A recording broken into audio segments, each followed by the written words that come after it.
বাংলা নববর্ষ ১৪৩৩ উদযাপন উপলক্ষে মুক্তাগাছা উপজেলা প্রশাসন আয়োজিত বর্ণাঢ্য বৈশাখী শোভাযাত্রায় শুভ উদ্বোধন করেন ময়মনসিংহ দক্ষিণ জেলা বিএনপির সদস্য, ময়মনসিংহ-৫ মুক্তাগাছা আসনের মাননীয় সংসদ সদস্য আলহাজ জাকির হোসেন বাবলু।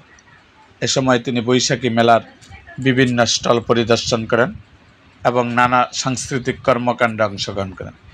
নতুন বছরের এই আনন্দঘন আয়োজনের সর্বোচ্চ মানুষের স্বতঃস্ফূর্ত অংশগ্রহণ উৎসবকে করে তোলে আরও প্রাণবন্ত ও মুখরিত।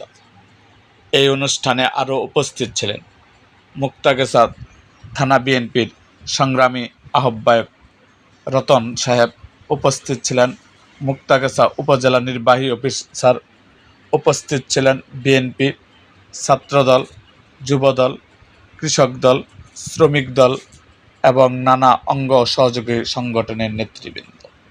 এরকম আরও ভিডিও পেতে আমাদের মুক্তাগাছার ইতিহাস মিডিয়া ইউটিউব চ্যানেলটি সাবস্ক্রাইব করুন এবং পাশে থাকা বেল আইকনটি বাজিয়ে দিন।